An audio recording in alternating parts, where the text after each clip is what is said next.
Então a gente está nesse ciclo, né? Olha a Débora, minha amiga atriz. Ontem eu estou vendo televisão, assim, daqui a pouco eu vejo uma propaganda dela, uma propaganda. Ué, o que esse menino está fazendo aí? Lindona. Querida, surpresa boa ver essa carinha linda na tela. Então, a gente começou esse ciclo de estudar as 6 perfeições, né? Porque sempre brota essa questão, né? Bom, eu entendo, assim, né? Eu paro frente às aflições da minha mente, eu tento não seguir, eu tento, né? Eu faço a prática, eu estabeleço meu corpo, minha fala, minha mente em estados naturais, mas aí eu faço o quê mesmo, né? Como é que eu ajo, né? Como que a minha ação pode ser melhor informada, assim, né? Daí tem muitas coisas que a gente pode imaginar, né? De ler, de contemplar, para que a nossa ação seja mais coerente com desejos do nosso coração. Acho tão bonito esse jeito que o Dalai Lama fala. Ele fala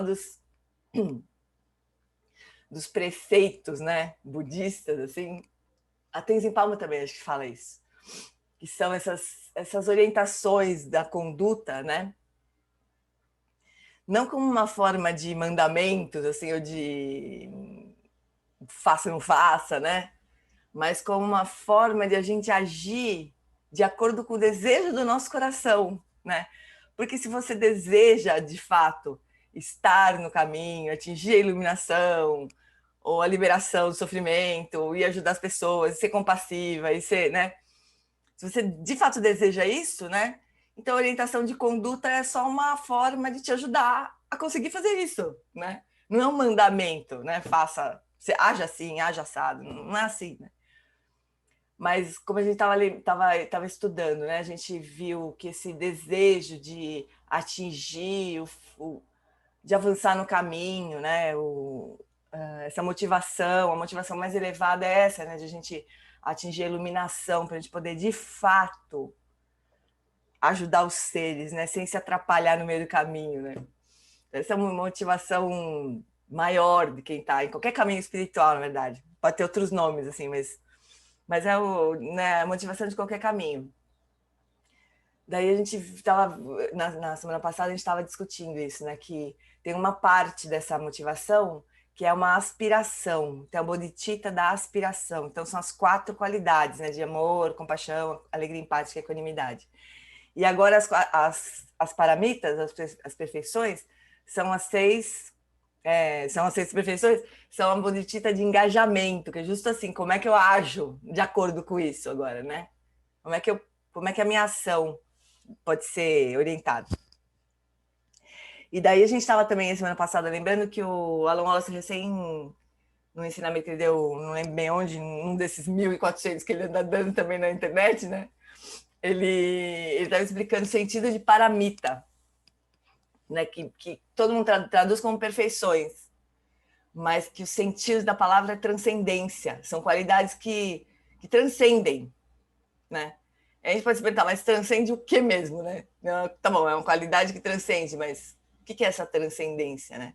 Aí a gente vai entendendo conforme a gente junta as peças assim das paramitas, porque a última ali é a paramita da sabedoria, né? A perfeição da sabedoria. E ela acaba aperfeiçoando todas as outras, porque essa perfeição é assim, como é que eu ajo com generosidade sem ter a sensação de que tem alguém aqui sendo generoso, fazendo algum ato generoso com alguém que está ali, né? Então, a generosidade, a perfeição da generosidade é quando essas 3 esferas, assim, como se diz, se misturam, né? Não existe essa separação, não tem alguém aqui. Ontem a gente estava estudando as 4 incomensuráveis, era engraçado um trecho do Alan Wallace. Por que a mão esquerda, né, quando ela está coçando, e a mão direita vai lá e coça simplesmente, né? Aí ele falou assim: a mão direita não fala para a mão esquerda, se vira aí, coça você. Ela vai lá e coça e acabou, né? É isso que faz. Então é um pouco essa perfeição da coceira, né? Perfeição do ato de coçar. Seria um pouco isso, mas realmente uma qualidade transcendente, se a gente for pensar. De expressar generosidade simplesmente porque é o que tem para ser feito, né? Então, é isso, amores. Vamos seguir? Hoje, então, a segunda... daí a prática a gente fez com base no texto da Journaling Fax, né? Mas estava tentando lembrar como é que a gente fez a pergunta com a prática. Mas aí, a segunda paramita agora, a paramita da ética, né? E a Tenzin Palmo, ela tem uma forma de falar disso que é linda de morrer. Vou compartilhar aqui a tela com vocês, vamos ver se dá certo aqui. Tudo bem por enquanto? Qualquer reclamação, por favor, abre o microfone e falei. Então, ó, segunda paramita, a paramita da ética, o Shila Paramita.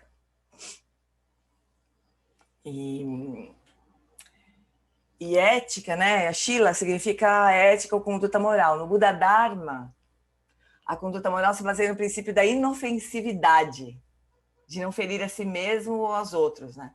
Vistos dessa forma, os preceitos estabelecidos pelo Buda são bastante lógicos, não são mandamentos. Ele não disse, não farás isso, não farás aquilo. O texto do primeiro preceito, na verdade, diz, eu me comprometo com o preceito de treinar a me abster de tirar vidas. Eu me comprometo, porque eu quero. Não é porque tem alguém mandando, porque eu quero, né, fazer isso. É uma regra de treinamento baseada na conduta espontânea e natural de um ser iluminado, de um arhat. Quer dizer, é como se a gente tivesse agora, no meio da confusão da nossa mente, né? Neste momento, com todas as confusões possíveis que aparecem na nossa mente, é como se agora eu estivesse tentando imitar, né, a ação de um ser iluminado, de um ser que não tem mais confusão na mente. Né? O que esse ser faz diferente de mim? Né? As paramitas são isso. Como é que a gente não pensa isso? O que o Buda faria no meu lugar? Às vezes eu penso isso. O que será que o Buda faria no meu lugar? Né? E diz o Lama Santa que o Lama Santa é muito engraçado. Ele fala que as pessoas chegam para conversar com ele, né? E elas querem convencer o Lama de que não tem jeito a situação delas. Né? A situação delas é a pior do mundo. Assim. E eles querem, as pessoas, os alunos, quando vão conversar com o Lama, contar a confusão que está acontecendo com eles e tudo, eles não querem saber. O Lama fala assim, eles não querem saber, na verdade, qual que é a saída para aquilo, né? Eles querem me convencer que não tem saída. É isso que eles tentam fazer. E eu, se bobear, acredito neles.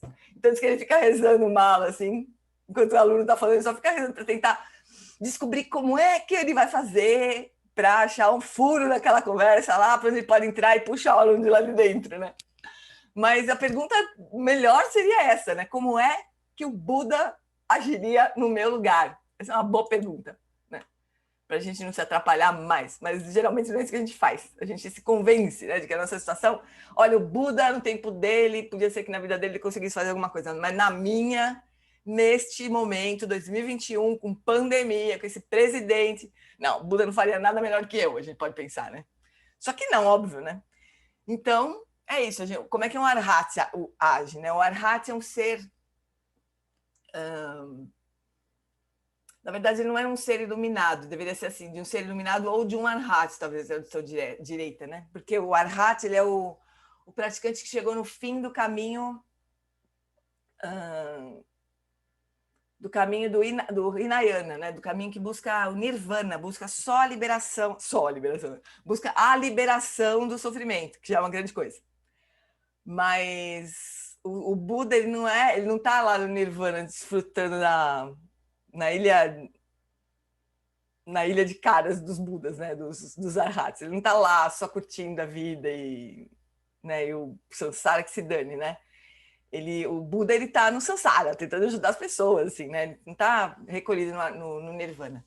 E os arhats, eles atingem a liberação, quer dizer, eles não são mais afetados pelas aflições da mente. Mas eles não andam pelo samsara. Os Budas, eles atingiram essa mesma condição de liberação, só que com a motivação de ajudar os outros seres, né? Então, eles não ficam ali no nirvana curtindo lá. O Alamolas diz que o arhat precisa tomar uma flechada no coração. Um Buda precisa ir lá e flechar o coração do arhat e falar, vamos lá, pessoal, tem muita coisa para fazer. O pessoal está sofrendo lá, vamos aí, vamos lá. Vamos. né? Eles têm que desenvolver o caminho do Bodhisattva, né? Que é o que a gente está fazendo aqui. Então, o arhat liberado será naturalmente incapaz de tirar uma vida de forma intencional. Então, essa inofensividade, né? Primeiro aspecto da conduta ética.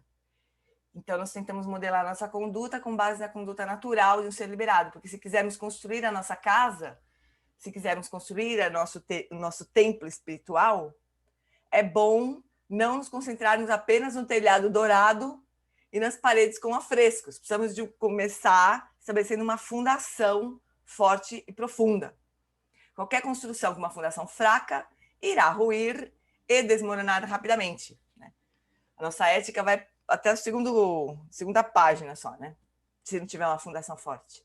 Não importa quão esplêndido seja o telhado dourado. Se quisermos construir uma boa casa, temos que cuidar da fundação, do encanamento, né, para entupir, e de todos aqueles itens essenciais que não muito românticos. Se tivermos uma fundação boa e sólida, a casa será então construída com eficácia. Então, esse aspecto da inofensividade, eu lembro a Tenzin Palmo falando que seria assim: os seres todos estão seguros do meu lado. Não é bonito isso? Eu não vou ameaçar, nenhum ser vai se sentir ameaçado do meu lado. Todos vão estar seguros. Então, esse é o primeiro aspecto do Shila Paramita. Aí, no budismo, tem toda a discussão da história de comer carne ou não comer carne, né? Que já não está muito bem uma discussão. Agora, assim, já está, acho que, sei lá, começando talvez pelo Karmapa, que foi mais incisivo, assim, né? Mas os lamas têm abolido carne dos retiros e têm falado sobre, para evitar, para abolir a carne por questões éticas, né, de seres que são aqueles que vão parar na nossa mesa, né? Mas também pela questão da mudança climática. Então tem toda uma discussão que já está mais posta agora, sabe? Eu, assim, na minha experiência própria, né, assim, de ver os lamas falando sobre isso, eles eram meio assim, porque no Tibete não tinha outra coisa, então se comia iaque, né? Comia carne de iaque, porque não tinha legumes e tudo mais. Mas, né, eles vêm para o Ocidente, tem tantas coisas, mas continuam comendo carne. Daí a gente via lá o Rinpoche, o Lama Santa sempre contou, o Rinpoche pedia churrasco, comia churrasco, né? Então era uma coisa mais ou menos assim. Mas agora, mais recentemente, eu acho que eles têm sido mais... Pelo menos o Karmapa é muito direto, muito incisivo. E um grande mestre também, que é o Chatra Rinpoche, um grande mestre, né? Ele escreveu um livro sobre isso, né? Sobre a questão de comer carne, né?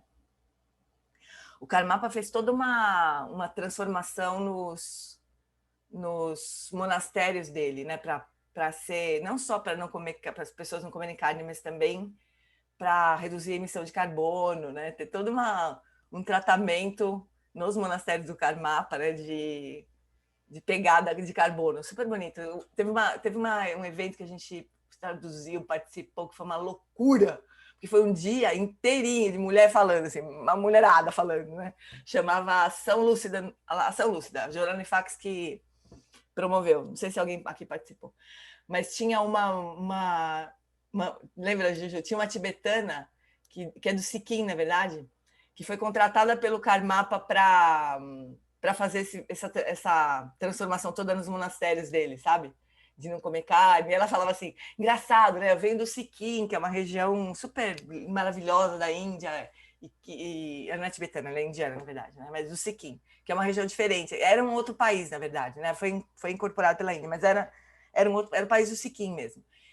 Um país muito maravilhoso, assim, com muitos mestres nascidos lá. Eu tive lá com um retiro com um grande, um mega de um professor, assim, o Yantan Rinpoche, um lugar louco, assim, porque a gente não sabe o que é, né? A gente anda na rua de São Paulo, por exemplo, ouvindo pagode na rua, se bobear, né? Passa carro tocando pagode, sei lá.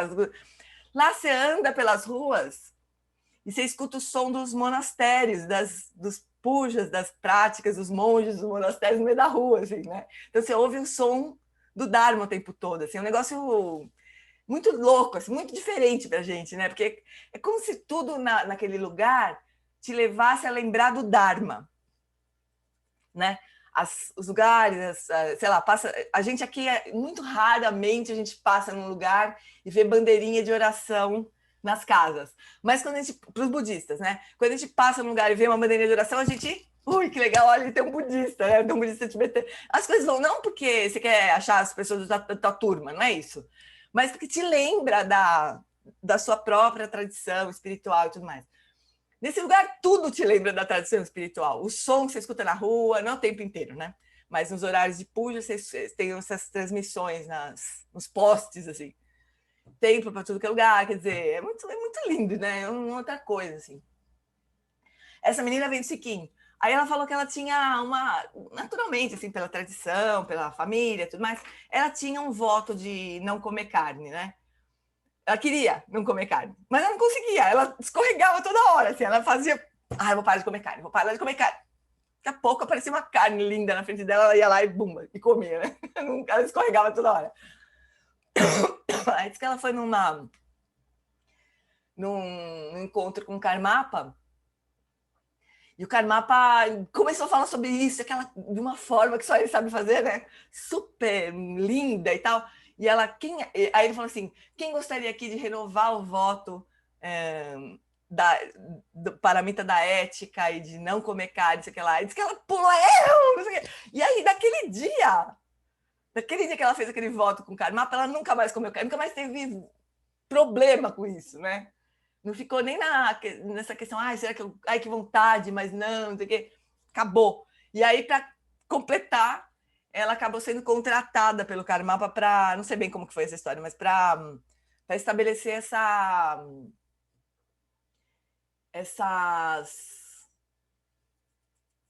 como é que foi? Como se fossem uns guidelines, assim, né? Mas para eliminar as dietas com carne e outras coisas que têm a ver com emissão de carbono, né? Para os monastérios serem menos emissores de carbono. Uma história, assim, né? Uma menina incrível também. Bom, então é isso, tem essa questão da carne, né? Então, na verdade, nos ensinamentos se diz que você não deveria você mesmo matar um animal para comer, né? Se alguma outra pessoa matou e você come, tá tudo bem. Eu sempre achei isso mais ou menos, sabe? Quer dizer, como assim, né? Você deixa outra pessoa cometer esse karma para você se dar bem, comer a carne que você tem vontade, né? Aí a Jetsuma falava assim, a gente não come porque a gente tem... também tem essas desculpinhas de praticante. Não, eu como carne porque o meu médico mandou, porque eu preciso de proteína. Come outro tipo de proteína, tá cheio de tipo de proteína, né? Não tem essa questão, né? De verdade, né? Aí a Jetsuma fala, olha, a gente come pelo prazer, pelo gosto. Mas olha, pessoal, se vocês têm alguma... Também não vou ficar fazendo apologia aqui de não comer carne, né? Mas se vocês têm esse desejo, né? De isso faz sentido e tal, eu garanto uma coisa para vocês. Se vocês pensarem um pouco no que está acontecendo de fato ali, no momento que vocês estão comendo carne, aquilo desmonta na sua frente, você não consegue mais comer carne na vida, né? Mas eu não vou ficar fazendo essa apologia aqui. É só, a questão é essa, né? A gente deveria ter pelo menos essa aspiração, né? De que para a gente viver, o que é impossível, na verdade, mas a gente poderia ter essa aspiração de que a nossa vida implicasse no menor sofrimento possível para os outros seres, né? Aí também tem essa questão, a gente não é possível a gente não fazer isso, a gente está matando o bicho o tempo inteiro, né? Pisando no chão, a gente, sei lá, liga a torneira, tem uma formiga lá, formiga já era, sei lá, a gente está matando o bicho o tempo inteiro, né? Não tem como não fazer isso. Então, também os vegetarianos também matam bicho pra caramba, né? A gente mata a bactéria cada vez que toma antibiótico, quer dizer, a gente está matando o bicho o tempo inteiro. Mas pelo menos a intenção, né? A questão é a intenção de fazer o menor estrago possível para a nossa vida continuar, né? Esse que é o ponto mais importante, assim, né? Agora, e a questão de comer carne fica nessa, né? Tem muitas, se quem quiser fazer isso, é só pensar um pouco, é só ler um pouco a respeito, né? Tentar enxergar o que está acontecendo ali na sua mesa, o que é que exatamente você está comendo, né? E, sei lá, e ler sobre esses textos, né? Sobre esses mestres que falam sobre isso, Chatran Rinpoche, sei lá, muitos outros mestres, o próprio Karmapa, né? Beleza? Mas seria essa coisa da inofensividade, né? mas de qualquer ser, né? Das pessoas também, né? Não é só animal, a gente está falando de animal, não sei por quê, mas de qualquer ser, né? E em qualquer nível também. Só para complicar um pouco. A gente pode fazer um voto de não matar, e para nós pode ser mais ou menos relativamente simples, não matar ninguém, por exemplo, nenhuma pessoa, né? Espero que para nós esse voto seja fácil de manter. Agora, fisicamente, né? Agora, energeticamente e mentalmente, a gente mata, né? Então a gente bota na geladeira, sabe aquela coisa, botar na geladeira, ignorar? Isso é uma forma de matar o outro, né? Matar a memória do outro, matar a história do outro. Então, só para complicar um pouco, né? Esse tema do não matar pode parecer muito fácil. Falar, esse já próxima, né? Esse eu já passei. Porque não é sempre assim, né? Não é só no nível físico, grosseiro, que a gente mata os outros, né?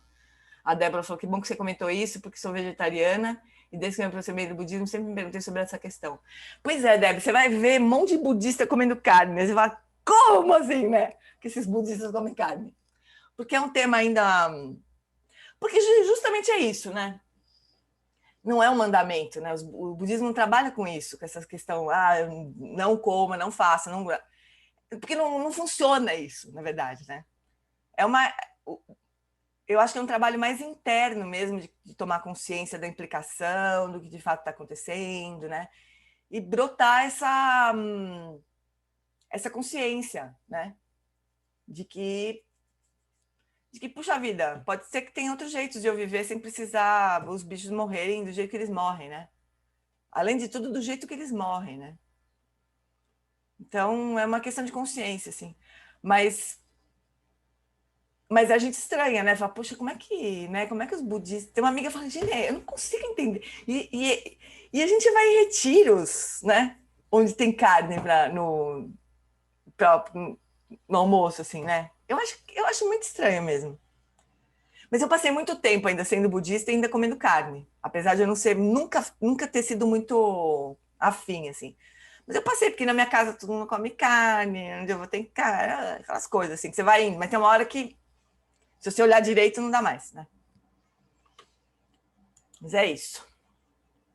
Posso fazer uma pergunta? Fala, querida. Quem tá falando? Anugraha, tudo Oi, bem? Lulu, fala, querida. Então, essa é uma questão para mim, né? Porque eu já vi grandes budistas, no sentido de pessoas que eu admiro, comendo carne. Mas Uhum. eu tenho pensado muito também, um pouco por causa de antes do budismo, sobre a cada ato desenvolver a compaixão. Porque diante do convite do voto de não matar, né, isso inclui desde a formiguinha micro na sua cozinha até. Então, eu queria saber se você já pensou nesse, né, desenvolver essa compaixão, individuar a vaca que chegou ali para e antes de e como um processo, né? Porque isso tem sido muito eficaz para mim na questão de insetos peçonhentos, que antes eu matava com justificativa, não, eu estou me protegendo e tal, mas agora eu paro e olho para o inseto e individuo aquele ser do reino animal e procuro uma forma outra além de não matar, né? Como você falou da proteína, né? A gente vai procurar outra proteína, também procurar outra forma e tem sido bastante eficaz. Eu queria saber se alguém mais tem experiência nessa área, nesse aspecto. Mas você diz de não por exemplo, matar e daí fazer um Não, não. Não, quê? então, por exemplo, quando uma aranha entra na minha casa, antigamente não deixava. Então, agora, porque em algum lugar eu li que quando você individua, quando você torna aquele ser de qualquer reino, bom, animal, são os únicos seres que eu vejo, né, animais e humanos, quando a gente torna aquele ser individual, a gente olha para ele de verdade, a gente se dá conta. Então, uma coisa que para mim era teórico, que o reino, a característica maior do reino dos animais é o medo, ao olhar um inseto e parar, você vê isso, né? E aí eu não consigo mais matar, por mais que eu veja essa tendência em mim, eu não consigo mais matar, eu individuo o inseto, depois eu fico pensando na forma da gente não se agredir, né? E eu tirar ele da minha casa e dar uma vida. No começo eu jogava longe, eu não queria saber, mas agora eu já tenho uma E eu faço isso também quando eu como alguma carne de animal. E cada vez mais eu tenho menos ilusão de que eu preciso disso. É o meu caminho que, para mim, fez efeito, diante do de tomar o refúgio budista, né? É isso aí, olhar que você tá comendo um bicho, né? Você tá comendo a perna de um bicho. Muda tudo, assim, se a gente só olha, né? Muda tudo. E o bicho que deu a vida para te alimentar. Não só uma perna de um bicho, né? Perna de bicho é gostoso. Ele não né? deu a vida, né? A vida dele foi tirada na porrada, né? Na verdade. Então, ainda pior ainda, né? Ou isso, ou não sei. Mas que efetivamente aquele pedaço de coisa que está na sua frente, te alimentando, é uma vida para você, né? Então, esse ato tem sido bastante. Isso, né? A gente pode trazer essa consciência aí. Tem outra conversinha também dos budistas que assim, não, eu estou criando uma conexão com esse bicho, e daí pela minha conexão do Dharma com esse bicho, ele vai. Não vai, pessoal, a gente não está nesse nível assim, né? Não vai. Então, se a gente é um grande a gente não vai, né? Hã? Se ele for nessa crença, nós não vamos, porque exatamente. Porque assim, um grande mestre, eu acho que até pode ter essa questão, sabe? A gente escuta histórias de grandes mestres. Por exemplo, tem o Dalai Lama, né? O Dalai Lama uma vez foi... Ai, puta merda, essa história me dá até arrepio. Porque ele foi para um lugar, não sei, sei lá, foi convidado para um evento, ele foi, fizeram uma refeição lá, e num lugar que tinha costume de comer cachorro, né? E ofereceram um cachorro para o Dalai Lama comer. E o Dalai Lama era uma oferenda para o Dalai Lama, né? O Dalai Lama aceitou. E esse cachorro se deu bem, eu acho, sabe? Porque foi o Dalai Lama que comeu esse cachorro, alimentou o corpo do Dalai Lama, né? Então, eu acho que os grandes seres, esses que estão estão num estágio um pouco diferente do nosso, acho que tem algum benefício para esses bichos, assim. Mas no nosso caso, eu não acredito, honestamente. Eu não acredito, né? Eu acho que se a gente estabelece uma relação kármica com esses bichos, não é uma relação boa, né? É uma relação de sofrimento, que você sustenta o sofrimento, que você, de alguma forma, mantém esse status quo aí do sofrimento, que é natural matar, não sei o quê. Tem um filme muito legal, muito bonito, da Temple Grandin, que é uma... Não sei se vocês já ouviram falar dela. Quem fez o CBTT, a Elisa mostra um TED sobre a vida dela, mas ela é uma mulher autista que fez uma transformação nos matadouros dos Estados Unidos. É super bonito. Não acabou com eles, né? Mas humanizou, assim. E eu tenho esse filme, chama Temple Grandin mesmo, eu tenho esse filme em MP4 aqui no meu computador. Eu vou passar um link do Dropbox para vocês baixarem o vídeo, porque não está na internet. Se eu subir na internet, eu vou ser punida pelo YouTube, então não dá para subir na internet, né? Mas dá para eu mandar para vocês, se vocês quiserem. E é um filme lindo sobre a vida dela, sabe? E ela, sendo autista, ela observava os bichos, assim, o sofrimento que era para os bichos, o momento de eles serem abatidos, e ela fez uma transformação, ela criou um método mais compassivo, que é uma intermediária, assim, né? Já que os bichos têm que morrer, que pelo menos eles vivam direito até, né, a hora da morte. Pelo menos que a hora da morte não seja tão desesperadora, tão desumana, tão, né, absurda, do jeito que é, né? Chama Temple Grandin. Eu vou mandar para vocês. Jeane? Oi. Oi, Jeane. Aí, posso fazer uma pergunta? Fala, querida. Jeane, com relação a essa questão que você falou do não matar no nível energético, né? E da implicação que essa questão de dar o gelo para alguém é, na verdade, anular a história desse alguém. Mas, por outro lado, a gente ouve muito essa questão de quando algo está me fazendo mal dentro de um contexto, pelo convívio com alguém, em vez de eu entrar num embate, é melhor eu me afastar. Uhum. Penso eu, não sei se estou errada, né? Então, quero te ouvir, mas que tudo nessa questão de dar o gelo também passa pela intenção. Não sei, mas me parece que quando eu me afasto de alguém para não entrar num conflito maior, não haver uma briga, não haver uma ofensa, não haver um ferimento emocional, é diferente de quando eu simplesmente me afasto porque eu quero massacrar mesmo, porque a minha intenção é falar para a pessoa, ó, você está esquecida mesmo, e você vai ficar aí nesse cantinho. É isso. É muito diferente, né? Se afastar não é necessariamente dar gelo na pessoa, né? Você pode se afastar amorosamente, se afastar reconhecendo uma impossibilidade de aquela interação naquele momento não gerar mais karma negativo para você e para o outro, né? Porque tem uma hora que a relação está tão tóxica que você não consegue agir de outro jeito, o outro não consegue agir de outro jeito.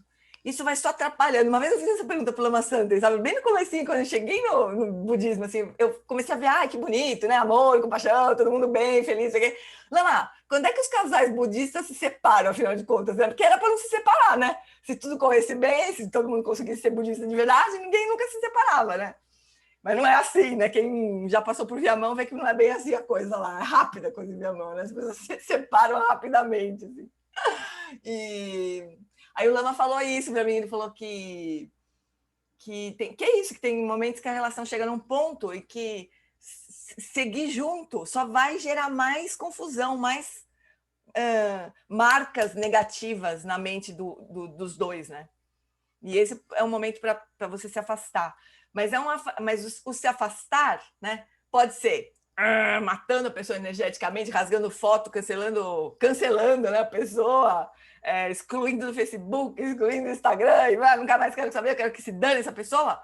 Ou pode ser eu me afastar porque eu reconheço, porque nesse momento eu não consigo fazer nada melhor e o outro também não. E um está só prejudicando o outro. Esse é um afastar amoroso, né? Ainda que tenha ressentimento, que tenha tudo, né? Mas a intenção, é o que você falou mesmo, ideia. A intenção de se afastar é uma intenção que tem sabedoria, né? Que entende a lei da causalidade ali, né? Porque tem horas que não dá. Eu tinha um namorado que era tão doente, tão ciumento, tão doente, que chegou num ponto dessa relação com ele que ele olhava para mim e tinha um ataque, né? Eu era a personificação do demônio na vida daquela pessoa. Falei, bom, melhor a gente se afastar mesmo, né? Porque a pessoa não tá nem... É como se a pessoa não te enxergasse mais, né? Ela olha para você e vê uma outra coisa que não é você. Aí não tem como, né? Então, melhor esse afastamento mas é uma outra intenção, é uma outra qualidade, né?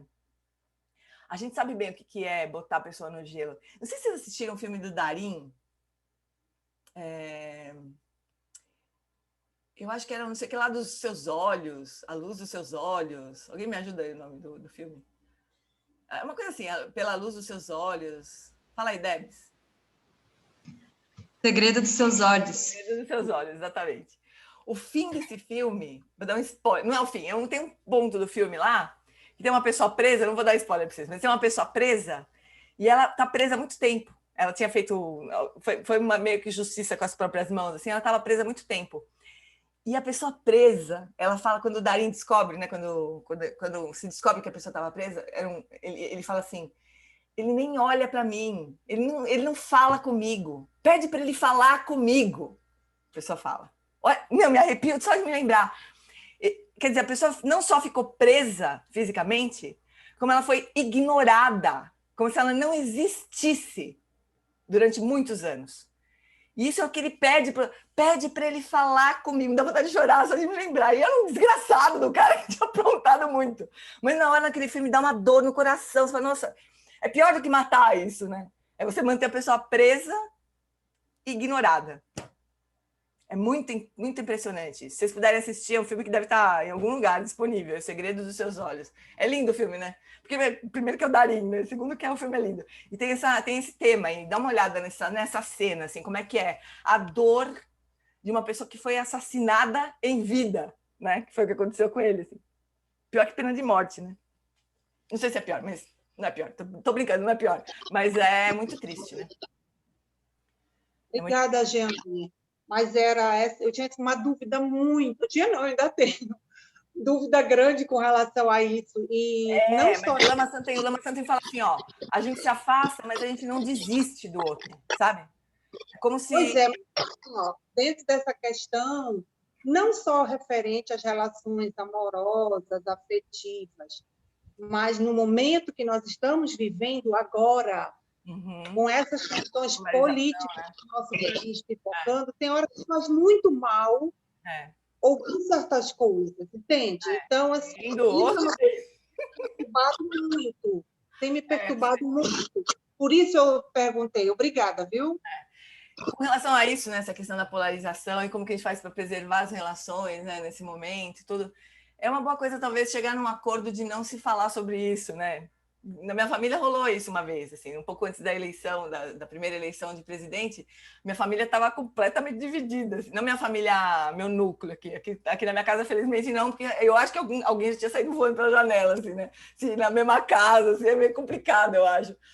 Mas na minha família maior, assim, tinha uma divisão. E aí minha tia chamou um churrasco, assim, né? Um churrasco. Chamou um churrasco com a família, né? E juntou todo mundo e a gente fez um pacto, assim, ninguém vai falar de política.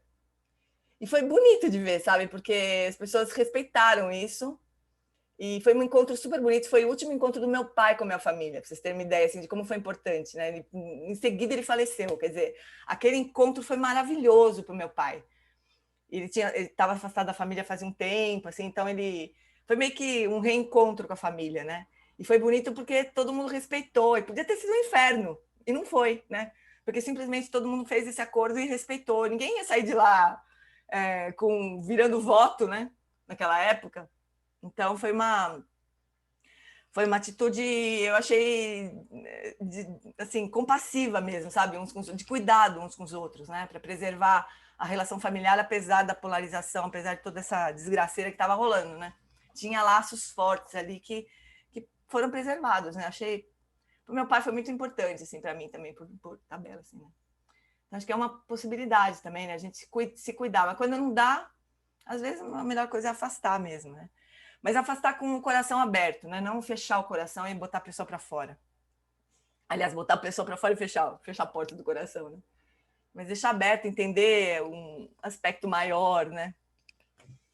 De que, sei lá, a gente daqui a pouco morre, né, pessoal? Assim, então, às vezes, as relações não vale a pena, né? A gente brigar com os outros por muito pouca coisa vale a pena, né? Que nem o Shantideva falava, o Shantideva era um monge, não sei por que as pessoas iam pedir para um monge um conselho matrimonial, assim, né? Mas quando eles iam, o Shantideva falava, olha, vocês sejam gentis uns com os outros, porque daqui a pouco vocês vão estar mortos.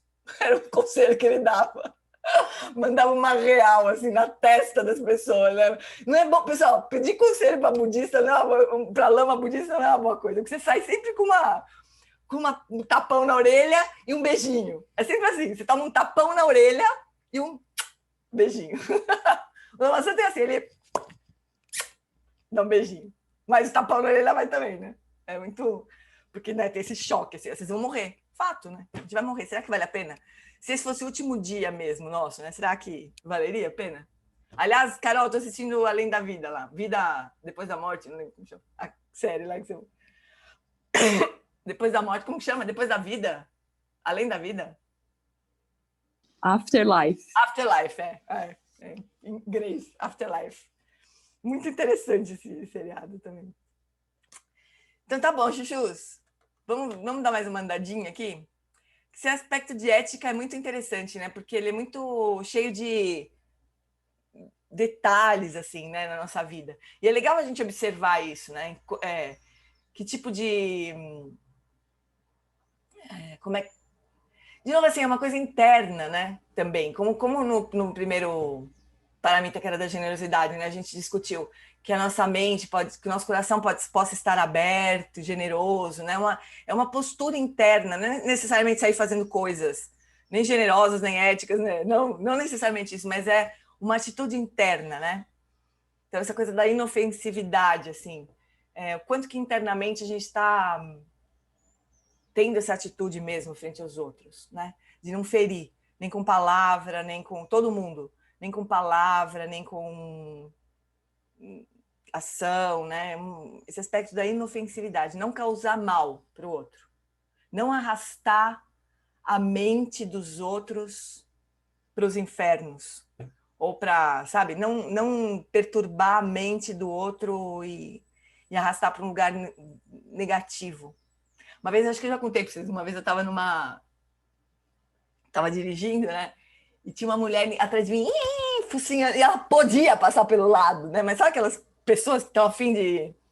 Estão com pressa, daí não... Querem que você saia da frente, né? Para ela passar. E aquilo, trânsito, para mim ainda é um desafio, sabe? Eu melhorei muito, porque eu tirava meio corpo para fora da janela para brigar com as pessoas, né? Antigamente. Aí, quando eu fui morar no Rio de Janeiro, um chefe meu falou, Gê, se você tivesse comportamentozinho seu italiano no trânsito do Rio de Janeiro, você vai tomar um tiro, viu? Então você fica esperta. Aí eu fui melhorando, né? Aí fui me domesticando um pouco, assim, melhorei. Mas às vezes esse negócio ainda me pega, assim, né? Porque tem uma... No trânsito tem uma... Você nunca mais vai ver a cara da pessoa, né? Tem uma... Como é que é essa palavra que eu quero falar? Bom, você não, as pessoas não se veem propriamente, você não sabe quem a pessoa é, tem uma, né, tem uma coisa assim... De anonimato, né? Anonimato, obrigado, Sé. Tem um anonimato. E por isso que é fácil as barbaridades que acontecem no trânsito. Você não sabe quem está lá, você não sabe quem é a pessoa, você não sabe nada, né? Então é mais fácil as ações negativas surgirem, né? Porque a gente não humaniza, né? O motorista do outro carro. Mas essa mulher estava atrás de mim, me buzinando, eu falei, vou irritar essa mulher. Fui bem devagarzinho, assim. Tranquei a mulher, fui bem devagarzinho. A mulher enfureceu. A hora que eu olhei para trás, que eu via o rosto da mulher no espelho, eu fiquei com um medo, assim. Falei, nossa, essa mulher, ela era capaz de matar uma pessoa, assim, sabe? Da fúria que a bicha tava. E eu tinha causado aquilo, né? Sei que por maluquice dela, talvez pressa, mas eu participei daquela coisa, né? Ela tava transtornada, parecia um demônio. Sabe, vocês já viram aquele filme do Pateta no trânsito? Que o Pateta se transforma, ela era uma pessoa super gentil no trânsito, ele virava um monstro. A mulher tinha virado um monstro. Aquilo me assustou tanto, eu nunca me esqueço daquilo, porque eu pensei, essa mulher vai sair de trás de mim a 150 por hora, vai atropelar vai, sabe? A gente arrasta a mente do outro para o inferno. E daí o que vai acontecer? Você não tem mais controle, né? O que podia acontecer de eu ter infernizado a mente daquela mulher daquele jeito? Completamente desnecessário, assim, né? Eu devia falar, passa, minha querida, vai com calma, né? Devia ter saído da frente, vai com Buda, vai com Deus, com todo mundo e seja feliz, né? E não se... E vai em segurança. Mas não, infernizei a vida da mulher. Cara, isso é muito louco pensar nisso. O Lama também fala isso. Às vezes eu vi o Lama falar assim, não vamos falar com essa pessoa sobre isso, não vamos ocupar a mente dela com isso. Então, cuidado com o que você vai fazer, com o que você vai provocar na mente do outro. Pensa, o nível de inofensividade que a gente pode ir, né, imaginando assim, que é possível ter, né? A Denise falou, na internet também, anonimato pode fazer muito mal, especialmente aos adolescentes. Anonimato é terrível. Porque o anonimato é uma desumanização, né? Você não está enxergando. A mesma coisa que a Anu estava falando, você olhar para o bicho e ver um bichinho ali, né? Um ser ali. Você não está vendo um ser, você está vendo, sei lá, um perfil, que pode até ser um robô, sei lá, que pode ser, né? Eventualmente, mas o anonimato é terrível, a desumanização é terrível. Ou a não ver que tem um ser senciente lá olhando de volta para você, né? Sendo afetado pelo que a gente faz. Isso tudo é aspecto ético, né? Que não é mandamento, não é, mas é um cuidado, assim, né? É um cuidado, na verdade. É uma conscienciosidade nossa, na verdade, né? De a gente ter consciência o tempo todo do que efeito que a gente está produzindo. Na melhor das formas que a gente puder imaginar, né? Porque a gente também não tem controle sobre o que a gente vai causar no outro, mas, por exemplo, eu podia ter imaginado, né, nesse caso do trânsito, que a mulher ia ficar transtornada, né? Que a mulher não ia ficar feliz e dar risada do que eu estava fazendo com ela, né? Então, assim, óbvio que a mulher ia ficar transtornada. E daí os resultados disso, né, de uma mente transtornada, ou de uma mente perturbada, de uma mente aflita, a chance de dar ruim é muito maior. Esse é o problema, né? Quando a mente está num estado perturbado negativo, as ações negativas são facilitadas. É como se a gente... como se elas estivessem favorecidas, né? Os caminhos negativos, as ideias negativas ou prejudiciais para a pessoa mesmo para o outro estão facilitadas. Entendem? Esse que é o problema da coisa da mente do outro, né? De levar a mente, de não procurar acalmar. Uma das ações dos Budas é pacificadora, é acalmar as pessoas. Porque a partir de um estado de raiva, de ansiedade, de agitação, as confusões estão mais favorecidas, né? Então, uma das ações boas a gente fazer é tentar pacificar as situações. Eu acho que a gente podia... Esse capítulo é grandão, esse capítulo da ética. A gente podia... Deixa eu ver uma coisa. Bom, ela está falando da ética, só mais um pouquinho, vai? Só para a gente chegar numa troca de assunto aqui. Então, ela, no finzinho dessa página, ela fala: a fundação é a qualidade, a fundação é a qualidade de comportamento ético básico expresso pela forma como nós vivemos no mundo, né? Esses preceitos foram estabelecidos há 2.500 anos e são eternos, quer dizer, atemporais, na verdade, né? Não foram relevantes apenas há 2 milênios. No norte da Índia nem deixaram de ser apropriados nos dias de hoje, na Austrália, no Brasil, na Itália, nos Estados Unidos ou em qualquer outro país. Pelo contrário, são fundamentos relevantes em qualquer época, em qualquer lugar e para pessoas de qualquer etnia. Como mencionado no início do capítulo sobre a renúncia, que a gente não leu, esses 5 preceitos éticos básicos são: não tirar vidas, não tomar o que não for dado, não mentir, não se envolver em má conduta sexual e não usar álcool ou drogas que intoxiquem a mente. E vamos agora explorar esses preceitos. Agora, na semana que vem, a gente vai explorar esses preceitos de profundidade. Mas esses 5 preceitos, né, são os votos leigos, que a gente chama, né? E nas cerimônias de refúgio, né, quando as pessoas vão pedir refúgio para os lamas budistas e tal, geralmente eles dão esses votos, né? Eles oferecem esses votos. Mas a pessoa só faz os votos que ela acha que ela vai poder cumprir. Então, eu me lembro muito bem a Jetsuma lá no Recife, oferecendo o voto de Bodhisattva, né? Oferecendo os votos leigos e refúgio e tal. E é uma cerimônia e tal, né? E daí tem que ter uma liturgia, e daí a pessoa, quando ela quer fazer esse voto, ela repete o voto em voz alta. Se ela acha que ela não vai cumprir, ela nem repete, né? Ela nem faz o voto, né? Mas também tudo bem você fazer o voto e depois estragar tudo, não conseguir seguir. Tudo bem, você renova o voto e vamos aí, né? Mas, então, não é uma obrigação. Geralmente, o povo não faz o voto de não beber. Geralmente, o 5º preceito de não beber, né? As pessoas não fazem. Mas aí os lamas vão amenizando. Também, não, mas não é não beber de vez em quando, não é não beber um pouquinho, não, a tacinha de vinho, é não beber ao ponto de abrir a porteira para você fazer todos os outros, matar, roubar, se envolver em má conduta sexual, né? Então, o álcool nesse nível assim, que a gente deveria evitar, né? De não tirar completamente a nossa possibilidade de não ferir os outros preceitos, né? Então, vai ficando um pouco mais barato, assim, mas mesmo assim a galera não... Foi muito engraçado no Recife, porque tinha muita gente, tinha, sei lá, 200 pessoas talvez no retiro, né? E daí todos os votos, a gente ouvia as pessoas repetindo comigo, né? Que estava traduzindo, então as pessoas repetiam junto comigo, elas tinham a liturgia. Aí os 4 primeiros votos, o último do não beber foi sabe, aquele muito menos gente repetindo, foi super engraçado. Mas é assim, essa leveza assim, né, também você só faz se faz sentido para você, se você acha que vai dar para você, né?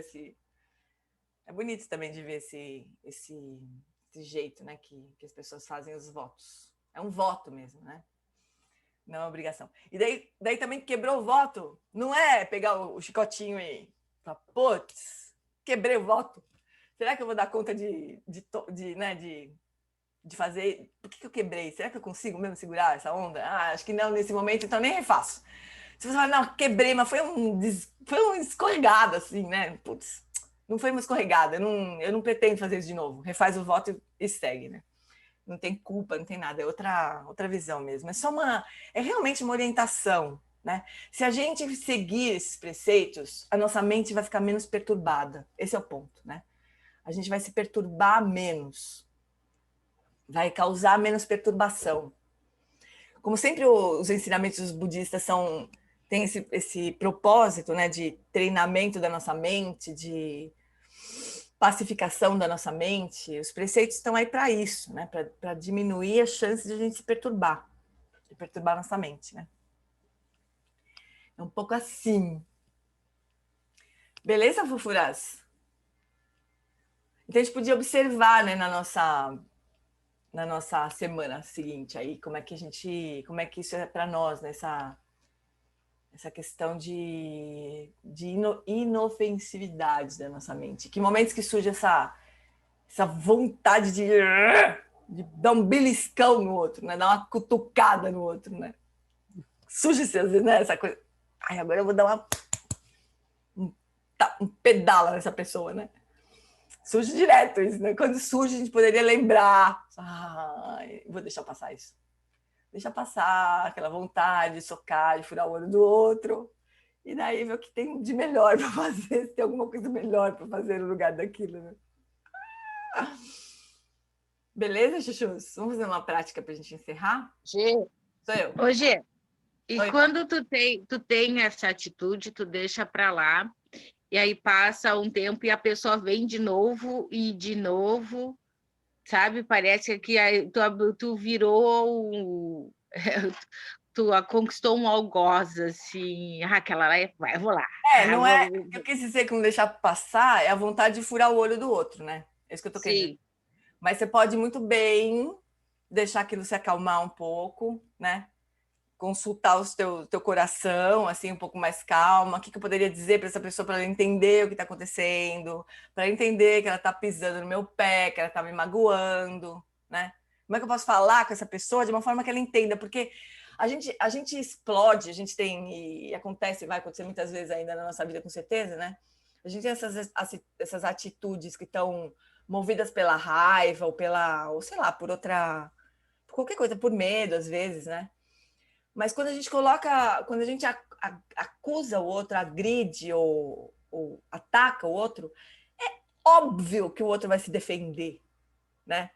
É óbvio que a chance dessa pessoa entender é muito menor do que se você falasse com ela de um lugar, assim, olha, de um lugar bem assentado, sabe?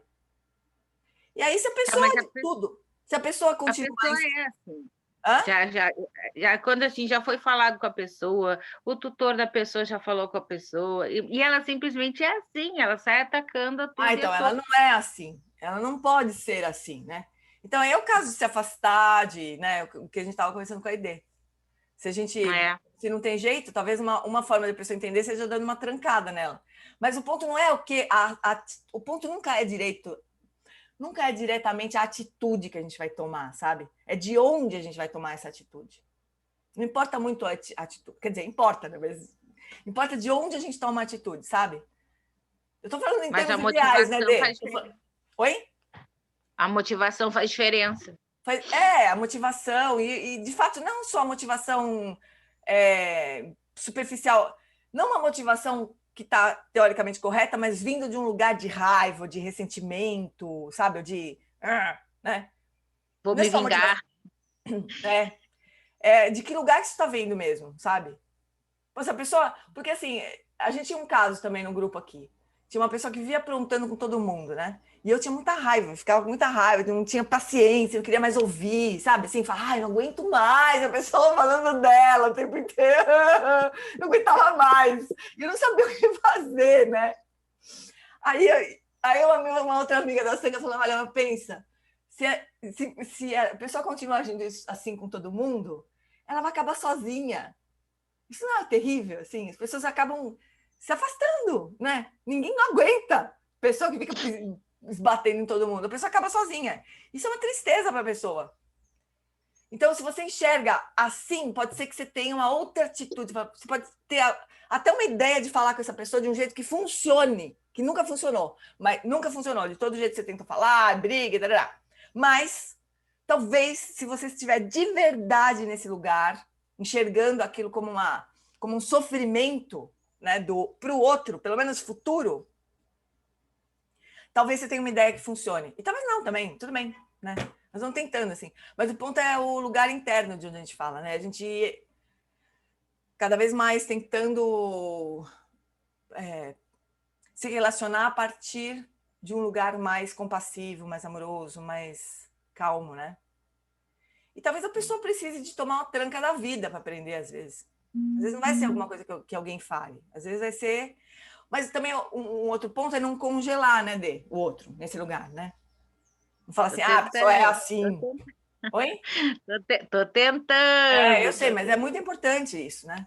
Porque a gente fala assim, essa pessoa é assim, ela vai morrer assim. Aí acabou, aí a pessoa vai ser assim. Porque a gente vai enxergar essa pessoa assim sempre, né?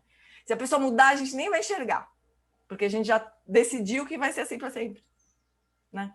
Então, não congelar é muito importante, assim, né? Não congelar quer dizer assim, pode acontecer dela mudar, né? Não sei como, não sei quando, mas pode acontecer, claro que pode. E esses dias eu contei a história no... Não tem ninguém que está fazendo o curso nessa turma do dia de semana, mas eu contei uma história que eu vi no... não sei se alguém conhece um grupo de repórteres, talvez o Sérgio, a Débora, não sei. Um grupo de repórteres chama Karen, chama Vice. Eles são uns retardados mentais, né? São completamente alucinados. Os caras se metem no meio da treta, assim, para conseguir, sei lá, né, fazer as reportagens. É muito incrível, assim, as coisas que eles fazem. E eles se meteram lá numa tribo, lá no meio da... Numa tribo não, numa comunidade, lá num lugar da África, né? Super, uma comunidade mega esquisita, assim, daquelas coisas de tribos mesmo, de briga entre tribos e tal. E tinha uma das tribos que tinha uma ideia de que comer coração de criança viva dava poder para o chefe da tribo ali, né? Então eles tinham isso, eles matavam crianças e comiam o coração batendo, assim. Até um dia... E aquilo acontecia, sim, era normal naquela tribo, né? Aí você olha aqui e fala, meu, como assim? Onde que essas pessoas, né? Como é que pode isso daí? Era uma visão deles ali. Na visão deles, aquilo era bom, né? Até um dia que eu não sei o que aconteceu com o chefe da tribo, que ele teve uma epifania, assim. Ele falou, meu, isso não pode continuar acontecendo, isso é um absurdo. Do nada, o cara caiu uma ficha na cabeça dele. E ele aboliu a prática, assim. Virou uma outra coisa. A tribo começou a cuidar das crianças e o cara virou um pacificador. Uma coisa incrível, quer dizer, do nada. Não é que aconteceu alguma coisa, alguém foi lá e brigou e falou que não podia. Não, do nada, pessoal. Então, isso é possível, né? Por mais que a gente não entende direito os caminhos do karma e nem... A gente não entende direito como é que a coisa vai ser, né? Então, a gente tem que deixar essa porta aberta para a impermanência trabalhar, né? Beleza, chuchus? Vamos fazer só uma prática bem rapidinha de dedicação para a gente poder encerrar? Sim ou não? Todo mundo bem? Sim. Então tá bom. Então a gente fez um estudo assim, né, desse tema da ética. Muitas questões acabam surgindo dentro da gente. E aí agora é hora de deixar essa chuva de insights, de percepções, de questões, de dúvidas. Deixar tudo isso agora assentar na nossa mente e no nosso coração. Mas assentar não significa deixar para lá, ou impedir, ou esquecer. Significa interromper a elaboração de mais conceitos e de conceituação, de embalar esses insights em palavras, em conceitos, e deixar isso assentar, como se fosse uma chuva penetrando a terra no nosso coração. No silêncio, sem conceitos.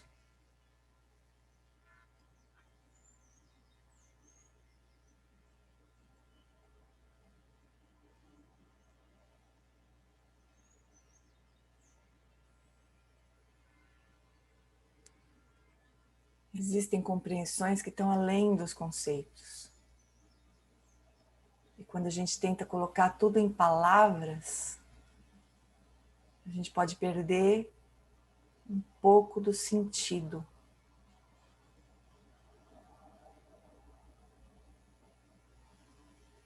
Então confia nessa sabedoria que está além das palavras e simplesmente descansa uns instantes.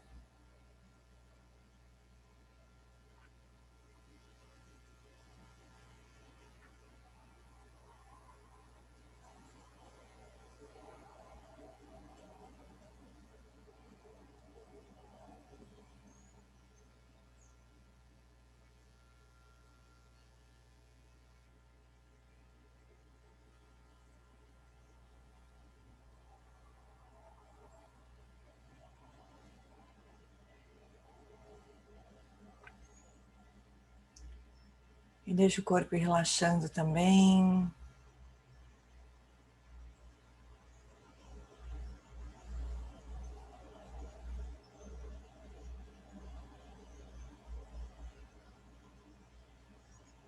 E deixa todo esse mundo interno se acalmando.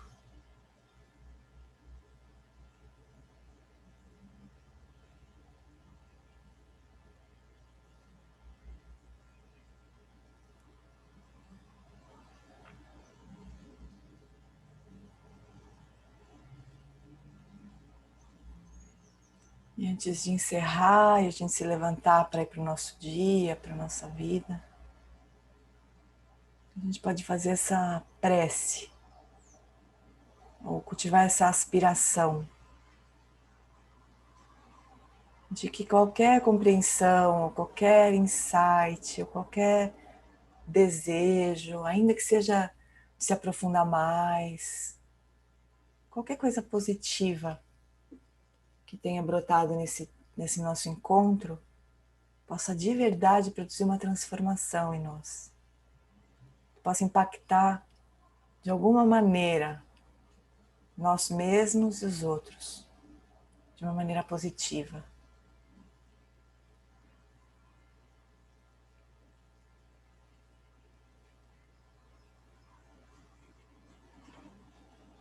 Que a gente possa continuar esse caminho de cultivar essas qualidades dos seres iluminados e agir cada vez mais parecido com a forma de ação deles. A gente está precisando tanto no mundo de ações iluminadas.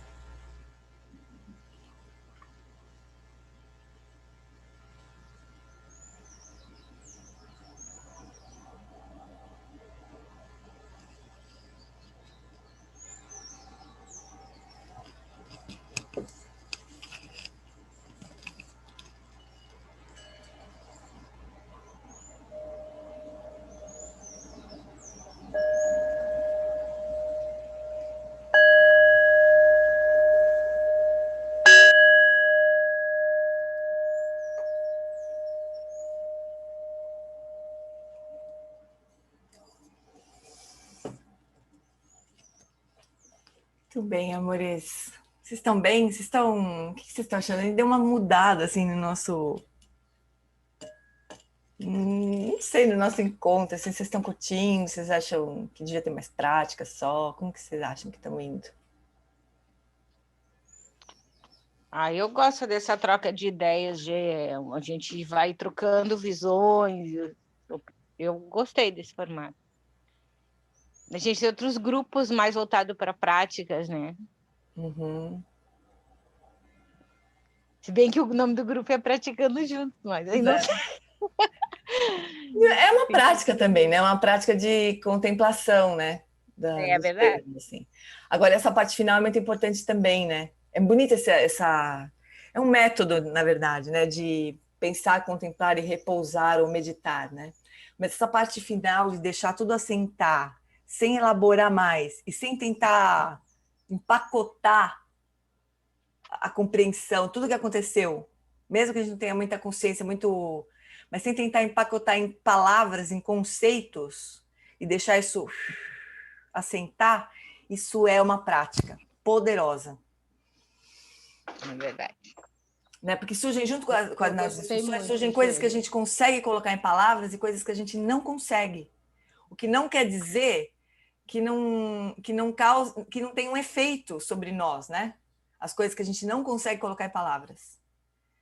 Então, a gente deixa aquilo guardado no coração, né? E isso vai compondo a nossa compreensão, a nossa visão de mundo, igual as coisas que a gente consegue colocar em palavra. Então, é uma prática importante também.